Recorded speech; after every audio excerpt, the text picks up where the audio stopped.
the producer one time asked us, they're like, you're gonna need to kiss. And he was like, okay. And I'm like, don't look at me like that. They're like, don't sigh. You're welcome for kissing me. Virtual reality. Baylen Dupree, Danny and I are so excited to chat with you, have you in studio, because Baylen Out Loud is finally out. Yeah. How are you feel? You have your own reality show. Yeah. Yeah. It's like unreal, but I'm like feeling like every single emotion you could probably feel before it airs, like anxious and stressed and excited and am I gonna be embarrassed or like things like that. What are people gonna say? But then really I'm like, I don't really care what people say because I know the truth and you know. And I feel because obviously so many people know you from TikTok where you were kind of sharing your life. And how does it feel? It's kind of like a completely new world because you're not a stranger to sharing your life, but sharing it on TV. Like, was there a different type of preparation you had getting ready for this? Or you kind of just like, I just know how to be myself and that's what's gonna happen? Kind of both. Like I would say like the preparation like for me and my family are different because like have people have told me it's like going from like 50 to 100 versus like my family it's going like from 0 to 100. That's true. And it's definitely an adjustment, especially with like following the camera crew goes everywhere and like they'll go into places with me and I've asked them before, I'm like, how do you guys like carry a speaker like everywhere and like cameras and like not be like nervous or like in any type of way feel a certain type of emotion towards what people are going to say, and they're like, it's my job, like I have to be used to it. I have to. You grew this incredible massive following on TikTok. When you were approached about doing a reality show, what was going through your mind? Was it something that you kind of expected might happen, or were you totally shocked? Were you excited? Was it an immediate yes? Was there hesitation? Like, what was that internal situation? There was definitely, I wouldn't say hesitation, a lot of it, because I've always been wanting to be vulnerable enough so I can help other people. Like, that was my initial thought, is if I can help people in a way that like I can't through social media, because when you think about it, 30 seconds of a clip of my life is nothing compared to having a camera crew in there witnessing and seeing it and showing everyone. Were you shocked or surprised that you were approached about doing a reality show? Was this kind of ever on your vision board? It was actually never on my vision board, the same way like being an influencer wasn't until it happened. Yeah. But I remember as soon as I started posting on TikTok, like the influx of like, oh, like I work with this network and I work with this network and I work with this network and we're interested in blank, blank, blank, blank, and blank. It's always like been there, but like through my DMs and through like emails and things like that, but it was never like, oh, like it's gonna come true, if that makes sense. Like we were saying, you are used to TikTok. You're no stranger to, because it is kind of like your second home in a way. But for filming a TV show, I feel like it's such a new terrain for anybody to get into. But for you, because like we were watching in the first episode, grocery shopping and everything, there could be triggers that kind of catch your attention and then force you, or you start to take from them. How was getting used to being like, okay, I'm around cameras? Like, was there something where it just took you a while to get used to, or did it kind of just feel a little more natural from the beginning? I would say that it felt natural only because of the camera crew. The camera crew is, like, I cannot brag about them enough. Like, all 12 of them, I think there was 12, 13, I don't know.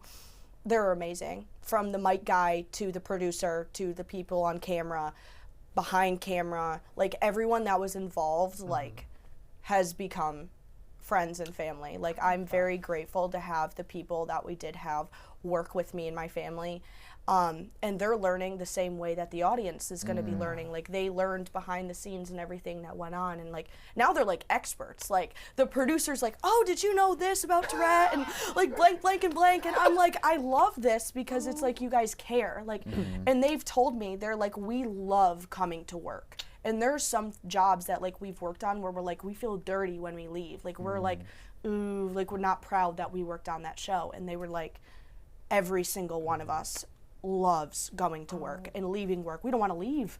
Like, we had ice cream parties with the crew. That's so like, nice. And even from the episode, I feel like your family is such a loving, fun family. I don't I'm not shocked that they don't want to leave and are just having ice cream parties with you all, because it seems like a great time. Well, we had ice cream parties when we were not filming. If that makes it any better. They're coming to work when they don't even have to work. They're having a good time. Were you a fan of reality TV at all, or is this kind of a medium that you're like, I don't even know, what is reality TV, and you just stumbled into it, or were there any shows that you were like, oh, I'm obsessed with this? So there's been a couple shows that I've absolutely loved until, like, and I still love them, but reality TV and then, like, seeing everything that happens behind the scenes, like, it's a lot of work. Yeah. Like, people just think, like, oh, so, like, a camera crew is following you around, and I'm like, no. Like, they have to mic you, they have to set up lighting, they have to make sure everything's on time with counting. Like, everything is very strategically set up and disciplined, and it's so incredibly, like, insane. Like, the story's there, my family's there, but all of it put together is through the art and talent that the producers and press and media have, which is really nice to have, like, on our side. It's so nice that you have a great relationship with my production. Dad's bald. Yes, he is. He's handsome too. I'm a big fan of your dad. Speaking of your dad, were there any conversations that you and your family had with production ahead of time about how you wanted to tell this story? Because it is sensitive, and obviously you want to do right by the Tourette's community. I remember there's been multiple conversations where I've sat down with the producer, my family sat down, and I've been like, I don't really like this. And we've talked about it, or I'm like, this is how I want to be portrayed. I don't really want this said in the episode. Like, it's very, like, they want what's best for us, and it's very easy for them to tell, especially when they're asking us questions like, is this how you want something to be interpreted? Or I'll be like, I don't really feel comfortable talking about that. She's like, oh, it's fine, we'll skip around it, blank, blank, and blank. But they're very, interested and just caring and helpful, which that's so sweet. It really is. Like, it's truly, like, a blessing to have a camera crew and a crew like them.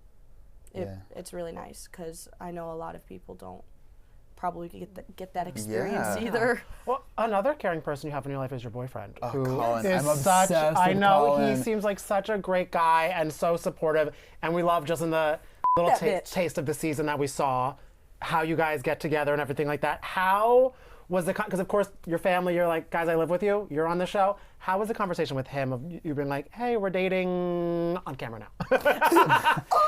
We're going to be doing some group dates with Which I would say, like, it's definitely an adjustment for him, because he doesn't really like a lot of, like, affection being seen, like, in public. Like, he doesn't really like kissing in public and, like, things like that. So the producer one time asked us, they're like, you're going to need to kiss. And he was like, okay. And I'm like, don't look at me like that. They're like, don't sigh.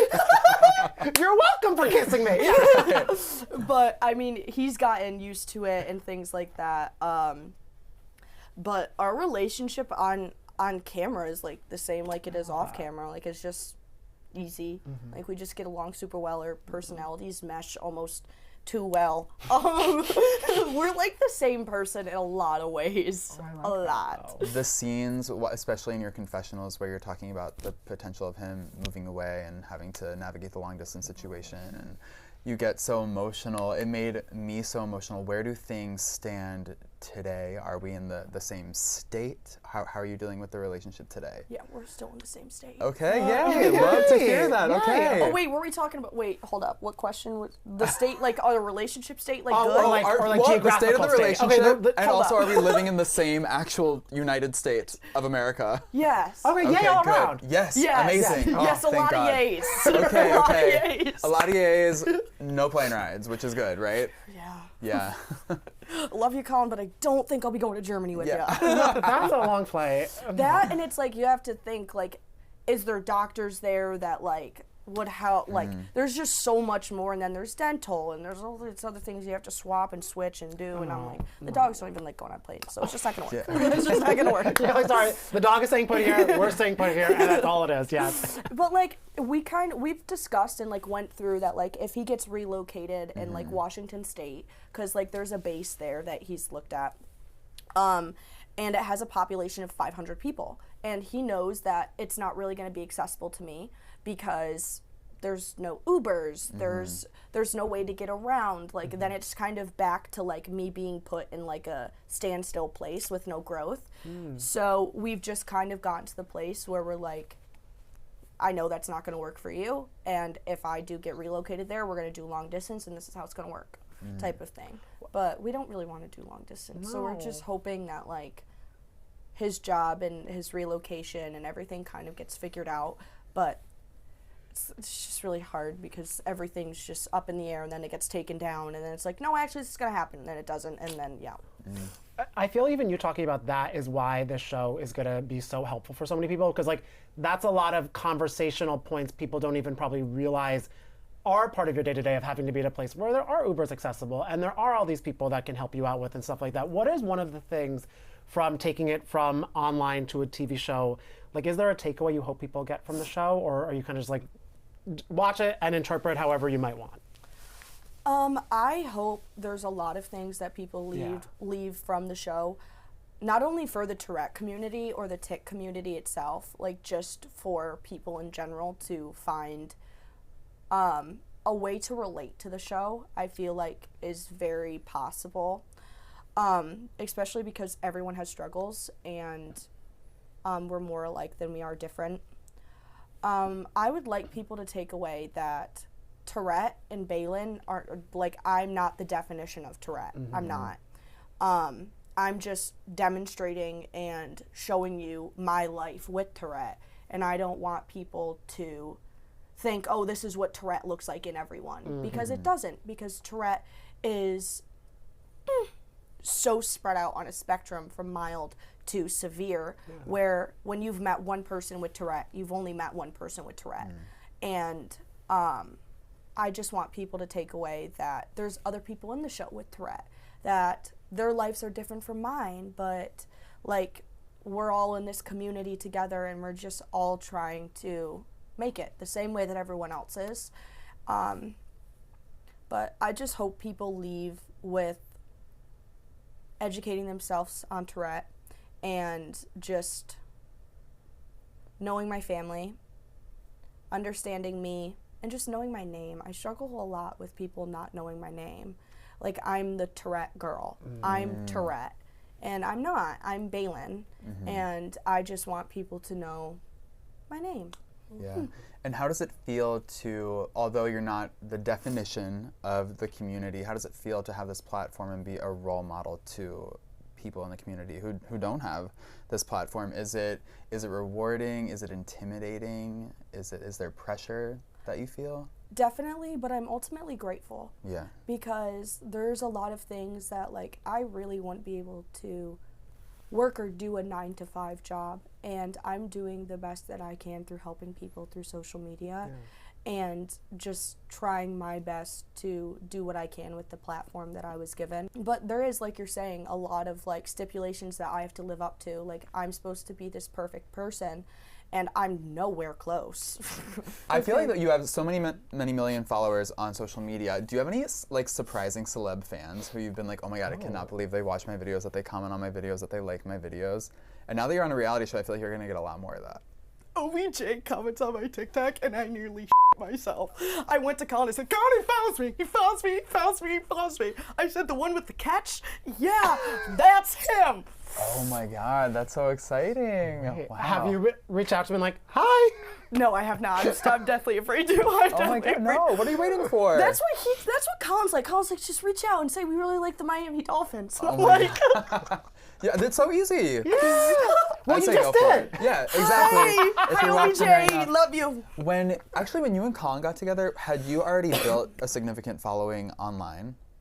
Yes. Okay. And he had no idea who I was. That's what I was going to ask, because sometimes I was wondering, would it be hard for you to figure out if somebody wanted to date you because, for the clout or not? Like, how did you figure out? I went through that. What was that like? How did you figure that out? So going like and dating is extremely hard. Like, my mom was like, just date in person. And I tried dating in person and tried meeting people in person until I was like put on the spot for being the person that has funny things to say. So we're going to make fun of them in front of everyone type of thing as a joke. But yeah, dating has been terrible. It's been like up and down and like fun and like, okay, that's cool. Like I really don't like that in this person. I really like that in this like you learn a lot about what you like and what you don't like. And one thing I didn't like is being on a date and someone being like, yeah, so I'm actually going to college to be a neurosurgeon to help people like you. Oh, that's and I was like, a turn off. I was like, oh, okay, the first date, wow. Okay. Wow. Fabulous. Yeah. How did you figure out that Colin was a good guy? It's just authentic. Like he just didn't know who I was, and he told me like the first date we didn't have a single question or comment about my condition or my social media following. And I really, really liked that. It was just kind of like balanced off of our personalities and what we like and what we don't like, and not about like there is a couple questions I will say that like he's like, just like, do I help you here, like things like that. But like I feel like he learned a lot from like my family and my friends and like how to help. So. And I mean, I think it was the first episode, you talk about wanting kids soonish. Sooner than I was like, okay. You got a and quick Colin's eyes timeline. was like, quick timeline. I had to re-Google your age. Were I was like, that wait. too. Yeah. you're like, how old is she? I know, I was like, oh my God, okay, I'm starting the clock. You're like, season 2's gonna be Wow, okay, busy. Is there a timeline also for a little ring on? I hope soon. Soon. I hope, I mean, I know he's the one. I do. Like, ever since we first started dating, like, I feel like there's just too, like, our personalities match too much to just not be it. Like, I don't know. I would like to be married before I have kids. Colin. Colin. Would you want, like, what do you envision? Are you one of the girls that, like, have you envisioned the wedding, or you're just like, I just want the marriage, like, I don't really care about that, I just want the marriage, or? Do you want me to tell you something? Yes. The only thing I've envisioned is the cake. Okay. Wow. Our kind of girl. This is all. The only thing I like at a wedding is the cake. What flavor are we working with? Okay, so I was thinking that like it would be a 3-tier cake and each one would be different. Oh, that's because great. I like funfetti. I love funfetti, but Colin likes red velvet. And then he tried carrot cake the other day for the first time. Man's just 24 years old, never had tried carrot cake. So wait, which layer is which? I say funfetti's the biggest layer. Yes. Because I love funfetti. That's my favorite. Then red velvet, and then a little bit of carrot because you don't want too much, right? No. Okay, so I'll bake your cake. I want the bottom. Yes. Okay. So and that's then maybe yours. like chocolate cupcakes to pass around. Yes. Yeah, maybe, and then like brownies and like maybe like a whole like candy cheddar. Yeah. I love Kind of this. looks like this, but with just candy. Now that's my dream. So yes, that's the only thing I've thought about. Because that's the only thing we've like talked about. I'm like, Colin, I just hope you know, funfetti, that's it. Oh, it's so good with the icing. Yeah. I'm so obsessed. And then the icing has to be a very specific icing. It's got to be like whipped. Like the kind that's like not like buttercream, and it's not like fondant. I know what you're talking about. It tastes like Cool Whip. Yeah. It's the kind that's like on top of like ice cream cake. Yeah, I'm picturing it right now and getting hungry. Yeah, it's doing things. Yes, I love that. Oh my God. Well, we hope you come back. We know we have to let you go because we have to have you go get some dessert because we just talked about that. But thank you so much for stopping by. Congrats on the show too. We're so excited. Thank you so much for having me. You guys were great. Oh my God, no, you're such a star. We're so excited for you. Oh, thank you. Thank you so much.